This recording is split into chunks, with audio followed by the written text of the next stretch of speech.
इस बात को आप पुरजोर तरीके से चलाइए कि ये सरकार जो है ये उत्तराखंड का विनाश करने का काम कर रही है। 2 लाख की आबादी को परेशान करके और एक पतला सा रास्ता बना रहे हैं मसूरी के लिए, केवल मसूरी मसूरी मसूरी। उत्तराखंड में मसूरी के अलावा कुछ बचा नहीं क्या? ये बिना नोटिस के ये लोग अपने हिसाब से जो है ये सब कार्रवाई कर रहे हैं। तो बोलते जी 20 फुट तोड़ना है, कोई आता है 40 फुट तोड़ना है, कोई आता है, क्या करेंगे आप? हाईवे क्या जिगजैग तरीके से बनाएंगे? छोटा बड़ा एक समान निकालिए ना। इसलिए हमने इनको वोट नहीं दिया था कि ये आम पब्लिक को परेशान करें और उनके पुश्तैनी घरों को इस तरह से ढाए। पूरे जंगल काट दिए गए, जंगल पे जंगल, सहस्त्रधारा आपका खत्म कर दिया जाता है। अब उनकी नजर जो है इस प्रकृति पर है।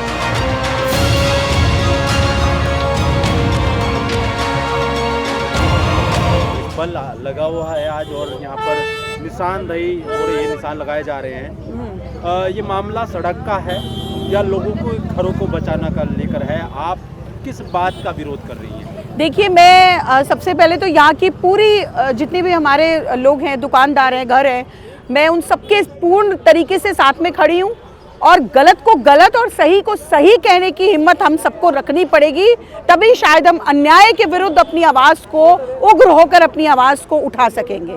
सबसे पहले मैं बात कहना चाहूँगी कि ये लोकल जो जितने भी यहाँ पर जो दुकान आप देख रहे हैं यहाँ पर, इसका तोड़ने का कार्यक्रम बीजेपी की सरकार ने शुरू कर दिया है। अब मेरा पहला सवाल मैं पूछना चाहती हूँ बीजेपी सरकार के बाशिंदों से कि आखिर आप मसूरी को पर्यटन नगरी दिखाना चाहते हैं? मसूरी के साथ आप क्या करना चाहते हैं? पहले तो सरकार हमारी इस बात का जवाब दे।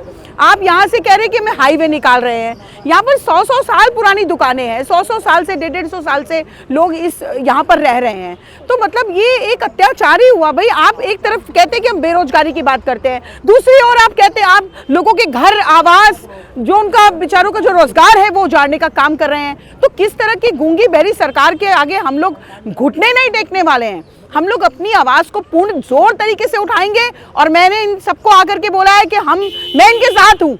सबसे पहले जिसकी दुकान टूटेगी, सबसे पहले सोनिया गांधी के ऊपर बुलडोजर चढ़ेगा, उसके बाद में जो है आप लोग आएंगे मेरे सामने। और दूसरी बात मैं कहना चाहूँगी कि बहुत सारे ऑप्शंस हैं। We are educated people, we are belong to a very educated families। यहाँ पे सभी लोग पढ़े लिखे लोग हैं और बहुत सारे ऑप्शंस हो सकते हैं। जिस तरीके से ताराचंद जी ने मुझे बताया है अभी कि सिंचाई विभाग से बैठ के बातचीत की जा सकती है कि यहाँ की प्रकृति को भी छेड़छाड़ ना हो, यहाँ की दुकानें भी ना खत्म हो और एक दूसरा ऑप्शन निकल जाए। लेकिन सरकार को तो करना ही यही है। जिस तरीके से आपने देखा होगा मोहन के पास पूरे जंगल काट दिए गए हैं, जंगल पे जंगल, सहस्त्रधारा आपका खत्म कर दिया जाता है। अब उनकी नजर जो है इस प्रकृति पर है। तो एक प्रकृति से भरा ये प्रदेश हमारा उत्तराखंड, देवभूमि कहा जाने वाला प्रदेश हमारा, उसको जो है सरकार पूरी तरीके से खत्म करने पर तुली हुई है। और इसके पीछे का मैं लॉजिक जरूर कहना चाहूंगी, क्योंकि अमित शाह जी के सपुत्र का बहुत बड़ा कारोबार है यही सब ठेकेदारियों का। तो कहीं ना कहीं उनका जो मेन मुद्दा है वो है उत्तराखंड को, क्या पूरी देवभूमि को, पूरे देश को नोचने का काम जिस तरीके से अडानी और जितने भी ये बड़े लीडर्स हैं जो करने का काम कर रहे हैं, वो एक छोटे लोग जो हमारे जो काम करने वाले लोग हैं, जो बेरोजगार लोग हैं, जो बेचारे अपना सुबह अपना दुकान खोल करके बैठते हैं, शाम को कमा करके अपने घर लेकर के जाते हैं, उनको पूरी तरीके से ख़त्म करने की जो साजिश कर रही है बीजेपी सरकार, उसके खिलाफ हम लोग इस आवाज़ को और उग्र रूप से उठाएंगे। और अगर मेरे अंदर ताकत होगी तो मैं इस जगह पे आज मैं इन सबको वादा भी करना चाहती हूँ कि किसी के साथ अन्याय नहीं होगा। सबसे पहले सामने आके मैं खड़ी होंगी, क्योंकि मैंने अभी काड बंगला में भी आपने देखा होगा, जहाँ पे जेन्युइन लगता है आपको, आप उसके दूसरे तरीके निकालिए। पहले आप इनको बसाने का काम करिए, पहले बताइए कि आपको हम कहाँ पे दुकान दे रहे हैं, उसके बाद आप इसको उजाड़ने की बात कीजिए। लेकिन सरकार इन चीज़ों पे ध्यान ना दे करके सिर्फ बुलडोजर घुमाना है, सिर्फ दुकानें तोड़नी है और यहाँ के जो लोकल जो बेचारे जो बेरोजगार जो रोजगार अपनी छोटी छोटी दुकानों में अपना कारोबार चला रहे हैं, उनको खत्म करने की साजिश है। बिल्कुल जी, दुकान के मालिक है, दुकान के मालिक हैं। देखिए बता रहे हैं ना सब, ये मैं नहीं बोल रही, आम जनता आज सड़कों पर है और आज लोग जो हैं आज इसके विरोध में हम लोग यहाँ पर चेतावनी देना चाहते हैं कि अगर सिंचाई विभाग से और सिंचाई विभाग ने या यहाँ के जो मंत्री बन गए हैं उसके बाद जो उनका घमंड आ गया है जो उनके अंदर, अगर उन्होंने बैठ के हम लोगों से चर्चा नहीं की तो ये एक आंदोलन का रूप लेगा और हम यहीं पर भूख हड़ताल में बैठेंगे, जिनकी अगर दुकानों को देखा भी गया यहाँ पर, क्योंकि ये लोग इतने टाइम से बैठे हैं, पूरे परिवार उस दुकान से चलते हैं, लोगों का जो है घर परिवार उस पर निर्भर है। तो ये आप सोच लीजिए। देखिए ये आए हैं ना, आज लोग घरों से निकल के आ रहे हैं, आज सबको आना पड़ेगा। देख लो दुकान हमारा कैसे चलेगा घर। अब देखिए आप, ये देखिए आप मैं करती हूँ काम, पेड़ लगाती हूँ, मैं खुद मैं काम करती हूँ। मेरा दुकान पूरा तोड़ दिया। आज सुबह फिर जिसका दुकान है वो लड़ाई करा मेरे साथ, ताला लगाई मैंने, वो ताला तोड़ने के लिए आया। शीशा बिका वाला तो एक लड़का, कैसे चलेंगे? उसका नाम टिट्टू है, वो आया ताला तोड़ना। मेरे साथ हाथ वो लड़ने तैयारी हुआ। देख लो वहाँ कैसे करके तोड़ दिया मेरा दुकान। खुद मैं करती हूँ काम, मैं पैर लगाती हूँ, पलटन का कप तो भी मैं खुद बनाती हूँ। मैं चाउमीन भी खुद बनाती है वो ना, खुद करती है। ये सरकार के लिए वाकई सोचने वाला विषय है कि किस तरीके से आम जनता को आप तो ट्रिपल इंजन की सरकार बोलते थे कि हम ट्रिपल इंजन की सरकार है, हम लोगों के साथ खड़े होंगे। आज आप लोगों को रुलाने का काम कर रहे हैं। महिलाओं के शोषण में आप सबसे सर्वोपरि आपको खिताब मिलना चाहिए। आप दुकानें तोड़ने में, लोगों के घर उजाड़ने में आप नंबर 1 की सरकार है। तो आपके खिलाफ तो आवाज उठानी होगी। हमारे ताराचंद जी हैं ये, और हम सब आपने बहुत अच्छा, आपको नॉलेज बहुत अच्छी है। ताराचंद जी को बहुत अच्छी समझ है यहाँ की, और मैं चाहूंगी कि हम लोग इस आवाज को उग्र करें। बीजेपी का नारा तो है सबका साथ सबका विकास। जी नहीं, सबका साथ सबका विनाश। इस बात को आप पुरजोर तरीके से चलाइए कि ये सरकार जो है ये उत्तराखंड का विनाश करने का काम कर रही है, और उत्तराखंड ही नहीं पूरे देश का विनाश करने का काम कर रही है। सब चीजें प्राइवेट कर दी गई हैं, लोगों को बेवकूफ बनाने का काम कर रही है और अपने घर भरने का काम कर रही है। तो ये सरकार विकास नहीं, विनाशी सरकार अगर मैं कहूँ तो मुझे जरा भी दोहराए नहीं है इस चीज के लिए। तो पहले से मैं बता दूं, मेरा नाम ताराचंद गुप्ता है और मैं लोकतंत्र सेनानी रहा हूँ। इमरजेंसी में आपातकाल के खिलाफ मैं जेल भी गया हूँ, और अभी भी मैं संघ का वरिष्ठ कार्यकर्ता हूँ यहाँ पर। लेकिन ये जो तोड़फोड़ चल रही है, ये अपना 2015 का एक नया नक्शा बनाकर लेकर के आए हैं। ठीक है। जबकि नहर बनी थी 1935 में। तो 1935 का जो नक्शा है उसके हिसाब से अगर ये कार्रवाई करते हो तो हमें कोई दिक्कत नहीं है। लेकिन 2015 का नक्शा, उससे पहले कोर्ट के कई आदेश हैं, उसमें लोग जीते हुए हैं, उन सबको भी कहा जा रहा है ये सब नहीं चलेगा। तो धांधली और अन्याय हम सहन नहीं करेंगे। तो इसमें क्या अन्याय क्या हो रहा है आप लोगों के साथ? अन्याय यही हो रहा है कि जो पुराना नक्शा है वो 33 फीट है, ये करेंगे 38 फीट है। तो क्या चौड़ीकरण हो रहा है? ये सड़क का चौड़ीकरण, अच्छा उसके आगे सुना मैंने कि प्लानिंग हो रही है कि यहाँ से 4 लेन निकलेगा। अच्छा। अगर 4 लेन निकला तो जितनी ये हरियाली है, ये हमारे जन्म से पहले के पेड़ यहाँ पर जो लगे हुए हैं ये सारे काट दिए जाएंगे। तो उसके अलावा यहाँ पर जो आबादी है उस सब का घर से बाहर निकलना मुश्किल हो जाएगा, क्योंकि 100 की स्पीड में जब गाड़ियाँ चलेंगी तो कोई निकल ही नहीं पाएगा घर इस सड़क पे। रोज़ दुर्घटनाएं होंगी, जिस तरह का दूसरे हाईवेज पे जो दुर्घटना होगा रोज़ समाचार हम देखते हैं, वही समाचार हम डाकरे गढ़ी के बारे में देखेंगे। तो हम नहीं चाहते कि ये सब ये यहाँ पर रोड निकले। वैसे भी लोगों का नुकसान भी होगा इसमें। तो लोगों का नुकसान होगा, जो बेचारे मेहनत करके पैसा कमा रहे हैं, अपना परिवार चला रहे हैं, उन सबके रोजगार ठप हो जाएंगे। यहाँ पर हाईवे बनने से सारे काम खत्म हो जाएंगे, तो वो बेचारे सब बेरोजगार हो जाएंगे। तो इसका मतलब आप सरकार मसूरी में, दूसरी बात ये है कि मसूरी की क्षमता कितनी है बाहर भरण करने की। आपने एक हाईवे मसूरी जा ही रहा है, एक आधा रोड मसूरी जा ही रहा है, सिंगल रोड। इसके अलावा आपने रोपवे बना दिया है कि 5 मिनट में मसूरी पहुंच जाएंगे कुड़कुल से। उसके बाद आपको कितने लोग मसूरी भेजने हैं? आप 2 लाख की आबादी को परेशान करके और एक पतला सा रास्ता बना रहे हैं मसूरी के लिए, केवल मसूरी मसूरी मसूरी। उत्तराखंड में मसूरी के अलावा कुछ बचा नहीं क्या?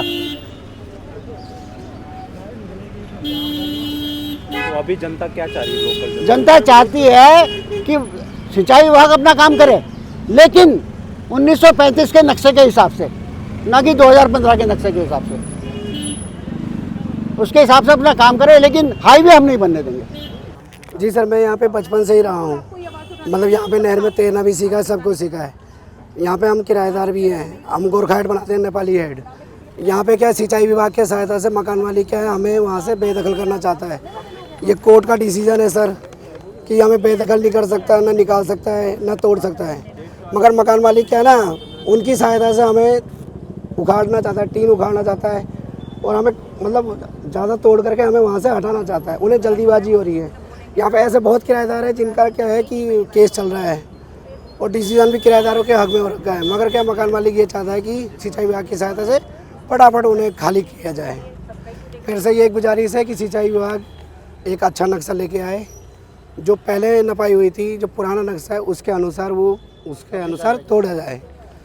वो हम मतलब उसके खिलाफ नहीं है कि यहाँ सड़क निकले या कुछ हो, मगर ये ऐसा ना हो कि जो दूसरी राइट्स हैं किराएदारों का हक मारा जाए या दुकानदारों का हक मारा जाए। हम ये चाहते हैं। जी धन्यवाद। यहाँ पे जो होता है जाम, ये ठेली रेहड़ी पार्किंग और रेहड़ियाँ घूमती रहती हैं। शॉप तो अंदर है, सब नाली के उस पार है। नाली गवर्नमेंट के तो बाहर नहीं है, सब नाली के अंदर है। तो एनक्रोचमेंट है कहाँ? एनक्रोचमेंट है क्या जब नाली के अंदर है तो? और सबके पास नक्शे है, रजिस्ट्री है, सब कैंटोनमेंट को 100 साल से टैक्स दे रहे हैं। 100 साल से लोगों के पास रजिस्ट्री 1947 से पहले की भी है। कुछ लोग हैं यहाँ पे, उनके पास 1947 से पहले की सेल डीट है और सब नाली के अंदर है, कोई नाली के बाहर नहीं है। नाली is the boundary of the government. जब से हम यहाँ पैदा हुए हैं तब से जो हमारा पुश्तैनी घर के जो बुनियाद डाली हुई थी, जो एक्वायर जो क्या पुश्ता था वो ढहा दिया गया है और कहने में आ रहा है कि पीडब्ल्यू भी उसमें एक्वायर करेगी। तो हम लोग कहाँ जाएं बताएं, है ना? तो ये जो भी हो रहा है गलत हो रहा है। आगे क्या होगा हम बड़े उसमें असमंजस में है, तो ये गलत है। इसके ऊपर लोगों को दुख है, इस बात दुख है, बिल्कुल दुख है। अब हमारा तो घर का आधा ही जाएगा, पूरा चला जाएगा क्या, भाजपा हटाओ, है ना? तो हम ये उचित कार्यवाही नहीं है, बिना नोटिस के ये लोग अपने हिसाब से जो है ये सब कार्रवाई कर रहे हैं। क्या बात कही गई, कब तक तोड़? अभी कहा कि जितना तोड़ा है वो तो तोड़ ही दिया है और ये कह रहे हैं कि पीडब्ल्यूडी आएगी, वो अभी आप उसमें भी कुछ मत करो, ऐसे छोड़ दो। इसका मतलब उनकी नीयत साफ नहीं है, ये आगे भी पूरा वो कर सकते हैं, है ना? तो ये जो है गवर्नमेंट जो है गलत कर रही है। इसलिए हमने इनको वोट नहीं दिया था कि ये आम पब्लिक को परेशान करे और उनके पुश्तैनी घरों को इस तरह से ढाए। मामला चल रहा है, निशान लगाए गए हैं और तोड़फोड़ भी की जा रही है और तोड़फोड़ आगे भी की जाएगी। लोगों को घरों का नुकसान होगा, क्या कहेंगे इस पर आप? देखिए, ये चीज़ तो है कि डेवलपमेंट के नाम पे हम जो भी अभी तक देखते आए हैं उसमें लोगों का नुकसान ही हुआ है। आज तक जो भी सरकार डेवलपमेंट के नाम पे करती है, ना लोगों पब्लिक को पहले बताती है, ना आगे का करती है, ना सस्टेनेबल डेवलपमेंट के नाम से चलती है। ये बहुत गलत हो रहा है। लोगों के ज़िंदगी भर की कमाई लगी होती है घरों में, दुकानों में। सड़क चौड़ी करने का मतलब ये नहीं है कि आप नोटिस ना दें और टाइम ना दें और रिप्लेसमेंट ना करें। आपने जगह बताई है कि जिसका घर तोड़ रहे हैं आप, जिसकी ज़मीन ले रहे हैं आप कहाँ उनको स्थापित करेंगे? आपने बताया है, आप पहले वो सब बताइए, पब्लिक को कन्विंस कीजिए। अगर पब्लिक चाहती है कि चौड़ीकरण हो, रास्ता बने, हाईवे बने, उस पब्लिक को ज़रूरत है या नहीं है? आपने पूछा है पब्लिक को? पहले पूछिए, उनका ओपिनियन लिए, एक जनसभा करिए और जब आपको लगता है कि हाँ पब्लिक चाहती है तब करिए और उसका उनको सही मुआवजा दीजिए पहले, तभी आगे काम कर सकते हैं आप। अन्यथा पब्लिक इसी तरह से इस बात का विरोध करती रहेगी। देखिए, यहाँ पे भाई साहब भी खड़े हैं, मैडम भी आई है। मेन मुद्दा ये है कि हम क्यों अपनी ये जगह तोड़ने दें किसी और के लिए? या तो इसका कोई विकल्प ढूंढें कि भैया आपके हम 100 पेड़ तो उजाड़ रहे हैं या आपकी दुकानें उजाड़ रहे हैं, तो उसके बदले में हम आपको ये देंगे। और अननेसेसरी आप पहले यहाँ पे लोगों से बात करो, उनसे ये जानो कि वो क्या चाहते हैं। हमारे यहाँ का तो क्षेत्र का कोई भी नहीं चाहता कि यहाँ पे हाईवे निकले, फिर आप अपनी मर्जी से निकाल रहे हैं तो फिर ये एजिटेशन तो होगा ही होगा। लगभग कितनी दुकानें होंगी इस रोड पर? यहाँ पे तो हज़ारों दुकानें और कुछ 150 के करीब तो नोटिस आया हुआ है। जब उनके अगेंस्ट आपने अभी तक कोई डिसीजन ही नहीं निकला है तो तुड़वा कैसे सकते हैं आप? अगर तुड़वा भी रहे हैं, सारा राइट है आपके पास, तो दूसरा विकल्प भी ढूंढिए ना। उसका ऑप्शन तो है नहीं, इससे आगे रास्ता है नहीं। एक बंदे जो दिल्ली में बैठा है और 4 बंदे जो मसूरी में बैठे हैं, उनके फ़ायदे के लिए आप यहाँ पे लाखों लोगों को नुकसान दे रहे हो। यहाँ के लोगों को क्या बेनिफिट मिल रहा है? आप विकल्प ढूंढिए ना, ऐसी जगह से रास्ता निकाले जहाँ से आप दूसरे यहाँ के जो स्थानीय लोग हैं उनको भी कुछ बेनिफिट हो, है ना। दिल्ली वालों के लिए आप चिंतित हैं, निकाला है तो मंदिर भी टूटेंगे यहाँ पर, सब टूटेंगे, सब कुछ टूटेंगे, फिर तो सब कुछ टूटेंगे। आप ऐसा विकल्प ढूंढिए ना, टूटे हैं रास्ता खोलने, लेकिन अभी ऐसी कोई नेसेसरी नहीं है कि हर गांव से आप हाईवे निकाल देंगे। कहीं ना कहीं तो लोकल बंदा रहेगा। ये पार्टी विशेष या किसी उसकी बात नहीं है, ये आम जनता के लिए है। संस्कार भारती के जिला महानगर अध्यक्ष हैं, ठीक है ना। तो सोचिए कि आप निकाल रहे हैं और आपके पास जब कुछ राइट ही नहीं है, आपके पास कोई नक्शा ही नहीं है, और आप कई आते हैं बोलते हैं जी 20 फुट तोड़ना है, कोई आता है 40 फुट तोड़ना है, कोई आता है, क्या करेंगे आप? हाईवे क्या जिगजैग तरीके से बनाएंगे? छोटा बड़ा एक समान निकालिए ना। अभी आप सर्वे करिए, बिना तोड़े, आप बिना एक दुकान तोड़े आप यहाँ पे बल्लूपुर से बड़ा हाईवे निकाल सकते हैं। खाली तोड़ना ही विकल्प मत सोचिए। तो यही कहना चाहूँगा।